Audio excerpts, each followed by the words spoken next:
Hello. तो क्या हाल चाल है सब लोगों के। आज हम बात करेंगे इंग्लिश के बारे में, जो मोस्ट अवेटेड टॉपिक है। इंग्लिश की स्ट्रेटजी की, इंग्लिश को हमें कैसे अप्रोच करना है, यहाँ से अब हम इंग्लिश के लिए क्या करें। तो इंग्लिश में लगभग सभी को दिक्कत है और नंबर नहीं आते हैं। और एक बात और मैं आपको बता दूं, ये बहुत ही डिसाइडर सब्जेक्ट है एक तरीके से। जो इसमें नंबर ले आएगा उसके लिए सिलेक्शन बहुत आसान रहेगा। आगे के 100 क्वेश्चन बहुत आसान रहेंगे, क्योंकि कल भी मैंने आपसे कहा था मैथ्स के लिए और इंग्लिश के लिए भी वही बात है। ये जो 40 क्वेश्चन हैं मैथ्स इंग्लिश वाले, इन 40 में से 35-36 जो लेके निकल जाएगा उसके लिए आगे का सफ़र बहुत ही आसान रहेगा। ठीक है, क्योंकि अगर टोटल आपको 85 प्लस कुछ नंबर लाने हैं, 90 के आसपास नंबर लाने हैं, तो उसके लिए बहुत मैटर करता है कि आप यहाँ से काफ़ी अच्छे नंबर लेके निकलें, ताकि आगे के सब्जेक्ट्स पे आपका जो बर्डन है वो बहुत कम हो जाए। तो इंग्लिश की हम बात करेंगे। इंग्लिश में सबसे बड़ा क्वेश्चन तो ये चलता रहता है कि जो पैटर्न पिछली बार आया था क्या उसी को मान के चलें, चेंजेस हो सकता है या नहीं। ठीक है, किस तरीके से अप्रोच करें, वोकैब पे ज़्यादा ध्यान दें या ग्रामर पे, अब आगे क्या करें। तो इन सारे सवालों पे हम बात करेंगे। सबसे पहले तो मैं ये बता दूं आपको कि बहुत ज़्यादा आपने यूपीएससी के जितने भी अगर पिछले पेपर देखे हैं, ठीक है, चाहे आप सी सेट देखें या फिर सी डी एस एनडीए, जो भी आप पेपर उठा के देखेंगे पिछले, चाहे ईपीएफओ का हो, एपीएफसी का हो, कोई भी पेपर आप देखेंगे, तो यूपीएससी आपसे बहुत ज़्यादा ऐसा कुछ नहीं पूछ रही है इंग्लिश में जो आता ही नहीं है। ठीक है, जो आपने कभी सुना ही नहीं और आपके हाथ में पेपर आ गया, जैसे बैंकिंग या स्पेशली एसबीआई के एग्ज़ाम्स में होता है कि पेपर आपके हाथ में है या फिर सामने है ऑनलाइन, और आप ऐसे देख रहे हैं कि मतलब मुझे ही करना है ये, नहीं कुछ गलतफहमी हुई है, इन्विजिलेटर से बोल रहे हैं कि ऐसा, मैं तो बैंक क्लर्क या पीओ का देने आया हूँ, इंग्लिश में पीएचडी थोड़ी करनी है मेरे को। तो ऐसा ऐसा नहीं होगा यूपीएससी में आपके साथ। आप पिछला पेपर भी देखेंगे तो बहुत ही मतलब सिंपल भी नहीं है, टफ भी नहीं है। यूपीएससी का हिसाब ये है कि इंग्लिश आनी चाहिए, लेकिन ऐसा भी नहीं कि बहुत ज़्यादा हाई लेवल की आनी चाहिए या फिर बिल्कुल ना आए, दोनों के बीच में ऐसे मामला होना चाहिए। अगर एंटोनिम सिनोनिम भी आप देखोगे पिछली बार के, तो फंडामेंटल, ठीक है, इमेक्यूलेट, इस तरह के थे, रिलक्टेंट, जो बहुत ही नॉर्मली पता होते हैं। ठीक है, हाँ ये ज़रूर है कि जब वो आसान होंगे तो उनके ऑप्शन टफ हो जाएंगे। अगर क्वेश्चन टफ है तो ऑप्शन ईजी, क्वेश्चन इजी तो ऑप्शन टफ, वो तो रहेगा। लेकिन बहुत ज़्यादा कुछ ऐसा नहीं होता, जैसा मैंने आपको बैंकिंग बताया हाल की, आपको लगता है कि ये क्या है, वैसा कुछ नहीं है। बहुत मतलब उसको बोलें एक मॉडरेट लेवल रहता है, बहुत ज़्यादा टफ नहीं रहता कि आपको कुछ आ ही नहीं रहा है, ऐसा नहीं होता, चाहे आपने कितनी पढ़ाई करी है नहीं करी है। 20 में से 20 वो आपको लाने नहीं देगी, और 20 में से 10 से नीचे वो रहने नहीं देगी आपको। तो 10-12 नंबर आप बिना कुछ पढ़े जाएंगे तो भी आप ले आएंगे, इस तरह के क्वेश्चंस रहते हैं। ठीक है, और बिना कुछ करे से मतलब कि स्पेसिफिकली आपने उसके लिए नहीं पढ़ा, आप इंग्लिश की कहीं से भी किसी भी एग्जाम के लिए आपने तैयारी की है, तब भी आप 10 से 12 नंबर ले आएंगे। और बहुत अच्छा आप करेंगे 15-16, और बहुत ज़्यादा दम लगाएंगे स्पेशली तो 17-18 ले आएंगे, 20 वो आपको लाने नहीं देगी। तो एक एवरेज जो मतलब नॉर्मल नंबर है 12 से लेकर 18 के बीच की लड़ाई रहती है कि कैसे इस लड़ाई को हमें जीतना है, कैसे इसमें हम ऊपर नंबर ला सकते हैं। ठीक है, तो सबसे पहले बात करें कुछ चेंजेस की। तो देखिए, मुझे नहीं लगता पर्सनली कि कोई चेंजेस यहाँ पे होंगे, क्योंकि एक सिंपल सा पैटर्न है, एक बेसिक सा पैटर्न है कि 20 क्वेश्चन आएंगे और इसी तरीके से आएंगे। अगर चेंज होता भी है तो बहुत स्लाइटली चेंज होता है, जैसे क्वेश्चन टैग की जगह आपसे एक्टिव पैसिव पूछ लिए, फ्रेजल वर्ब का थोड़ा सा पार्ट कम करके एक दो क्वेश्चन किसी और को दे दिया, जैसे डायरेक्ट इनडायरेक्ट पूछ लिया, एक्टिव पैसिव पूछ लिया, प्रीपोजिशन, कुछ भी इस तरह का, मतलब बहुत छोटा सा चेंज, 5-10% का चेंज होता है। बाकी पूरा जो पैटर्न है वो ऐसा ही रहेगा।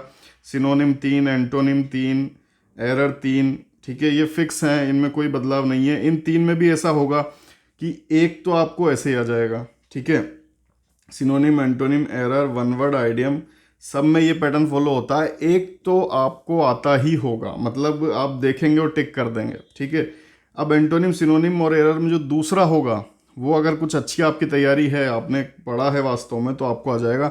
और तीसरा जो होगा उसके लिए बहुत महारत चाहिए, मतलब बहुत उसके लिए अच्छी पढ़ाई चाहिए। तो वो आपको इतना मौका ज़रूर देगी कि आप उसमें से स्कोर कर सकते हैं। ठीक है, लेकिन पूरा करने के लिए बहुत दम लगाना होगा। लेकिन हाँ, अच्छा स्कोर आप कर सकते हैं, 15 16 17 आप आराम से ला सकते हैं, कोई बड़ी बात नहीं है। ठीक है, क्वेश्चन टैग में आप पूरे नंबर ला सकते हैं, वन वर्ड आइडियम्स फ्रेजेस इनमें आप पूरे नंबर ला सकते हैं। ठीक है, तो question tag, one word idiom phrases, ये तीन जो पोर्शन है 6 नंबर के, अगर इसी तरीके से रहते हैं, अगर ये कुछ चेंज भी होते हैं, एक्टिव पैसिव भी आता है, डायरेक्ट इनडायरेक्ट या कुछ भी और आता है इस तरह का, ठीक है, तब भी आप ला सकते हैं, तब भी ये 6 नंबर गेटेबल हैं पूरी तरीके से और आप इसको ला सकते हैं। ठीक है, अब अगर हम बात करें अदर पोर्शन की, जैसे फ्रेजल वर्ब का पोर्शन है, या एक प्रीपोजिशन पिछली बार पूछी गई, हैंड टू माउथ, बिल्कुल सिंपल थी, कुछ ऐसा खास नहीं, सबको पता होता है हैंड टू माउथ का मतलब क्या होता है। तो प्रीपोजिशन बिल्कुल सिंपल पूछी गई। हाँ, फ्रेजल वर्ब के 4 क्वेश्चन पूछे गए और एरर में भी जो 2 क्वेश्चन थे वो फ्रेजल वर्ब के थे, सिर्फ एक क्वेश्चन नाउन का था। तो फ्रेजल वर्ब के 6 क्वेश्चन आए थे। अब ये वेटेज उतना तो नहीं रहेगा, कुछ तो इसमें चेंजेस होगा। ठीक है, फ्रेजल वर्ब का पोर्शन थोड़ा सा तो कम होगा। अब ये कम होके कहाँ जा सकता है? ये कम होके कहीं भी जा सकता है। ठीक है, लेकिन जहाँ भी जाएगा वो सिंपल ही रहेगा, इससे टफ नहीं होगा इससे ज़्यादा। ठीक है, सिनोनिम एंटोनिम की अगर मैं बात करूँ तो अभी आपके पास जो भी बुक है, ठीक है, वो अभी तक आपने पूरी पढ़ ली होगी, और मैं आपको ये सलाह नहीं दूंगा कि अब आप एक्सप्लोर करने जाएं वोकैब के लिए। ठीक है, वोकैब के लिए, क्योंकि आप जितना एक्सप्लोर करेंगे आपके नंबर वही रहेंगे। 6 में से 4 से 5 नंबर ही आप ला सकते हैं। एक आध क्वेश्चन इसमें रहता ही इस तरह का, जो अगर सिंपल भी है तब भी उसके ऑप्शन टफ रहेंगे, कुछ ना कुछ गलती हो जाएगी। ठीक है, एंटोनिम में ऑड मैन आउट का सिस्टम चल जाता है और उससे आप इसको कर सकते हैं। सब में नहीं लगता, लेकिन जो टफ है वहाँ पे लग जाएगा। सिनोनिम 2 आपको आएंगे, एक आपको नहीं आएगा। तो मैं पर्सनली तो सलाह नहीं दूंगा कि आपको वोकैब पे अब टाइम लगाना चाहिए, क्योंकि ये 6 नंबर में से आप उतने ही ला सकते हैं जो एक नॉर्मल आप लाते हैं, चाहे आप कितना भी पढ़ लें। हाँ, बचा हुआ जो पोर्शन है, जो 14 नंबर का पोर्शन है, उसमें से आप नंबर ला सकते हैं, पूरे 14 ला सकते हैं। क्वेश्चन टैग में आप पूरे नंबर ला सकते हैं। वन वर्ड बहुत ज़्यादा टफ नहीं होते। पिछली बार भी एक क्रेच से पूछा गया, मतलब क्रेच किसको बोलते हैं, इस तरह से पूछा गया, और एक याद नहीं आ रहा मुझे, बहुत ज़्यादा टफ नहीं था।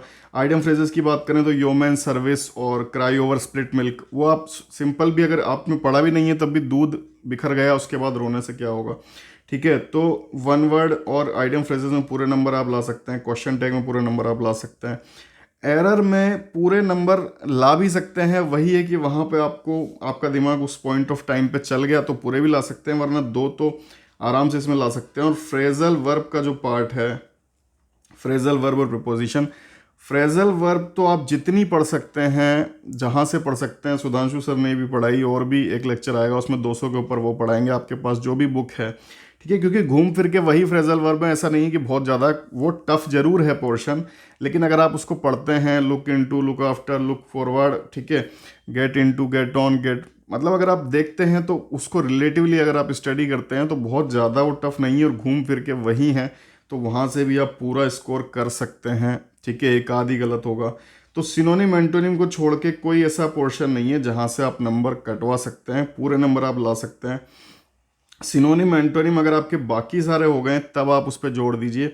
अगर आपका वोकेब पोर्शन ही सिर्फ बचा है तो आप एक्सप्लोर कर सकते हैं। एक वोकेब 24 नाम की ऐप है जो प्ले स्टोर पे मिल जाती है, उसमें जो अभी रेगुलर मतलब जो द हिंदू और टाइम्स ऑफ इंडिया इनके आते हैं, तो यूपीएससी का भी कुछ ऐसा ही पैटर्न है कि वो करंट से उठाती है, तो वो आप कर सकते हैं। जो भी कोई बुक है आपके पास उसको कंप्लीट कर सकते हैं। ये वोकेब का पार्ट हो गया।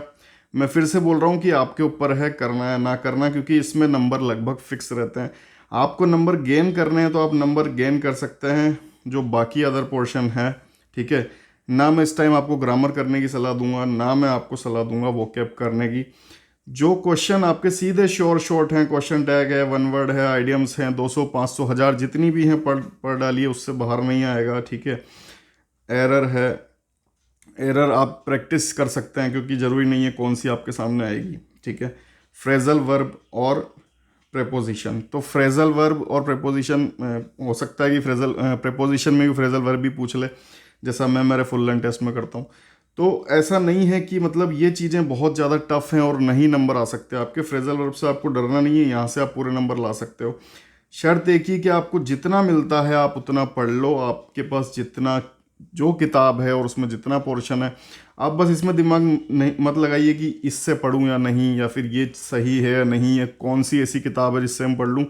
देखिए मैं आपको नॉर्मली जनरली एक ऑनेस्टली बात बता रहा हूँ कि ऐसा कोई बुक नहीं है या ऐसी कोई बुक यूपीएससी नहीं लिख के देती है कि इससे क्वेश्चन आएगा, ठीक है।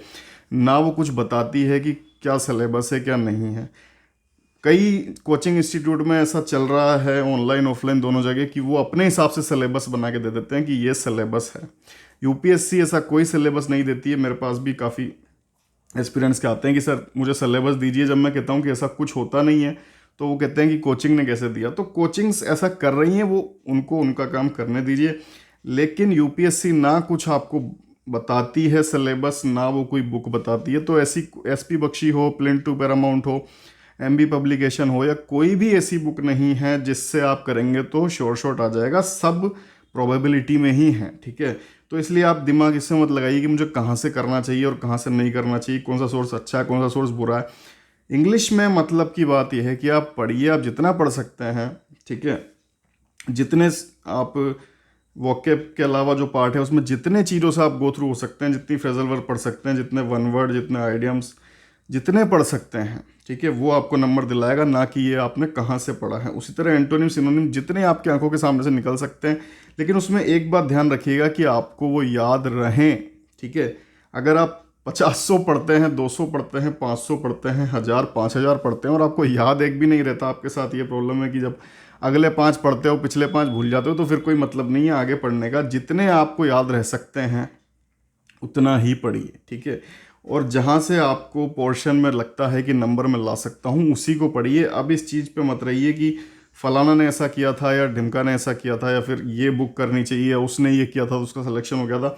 ये सब बातें बेकार हैं। अभी आपको अपने पे ध्यान देना चाहिए और आप जहाँ से स्कोर कर सकते हैं उन एरियाज़ को पकड़िए और उन पे वार कीजिए। मैंने जो बताया वो मेरा पर्सनल एनालिसिस हो सकता है, आपका कुछ और हो सकता है। आपको हो सकता है लगे कि एंटोनिम सिनोनिम में आप अच्छा स्कोर कर पाएँ, बाकी जगह ना कर पाएँ, तो आप वहाँ ध्यान दे सकते हैं। लेकिन मुद्दे की बात है ध्यान देना, पढ़ाई करना, ठीक है। ये नहीं होना चाहिए कि आप सोच रहे हैं अभी भी कि कहाँ से पढ़ना चाहिए, कोई ऐसी पीडीएफ मिल जाए या कोई ऐसी बुक बता दे कोई जिससे आता है। ऐसा कुछ नहीं है यूपीएससी के मैटर में।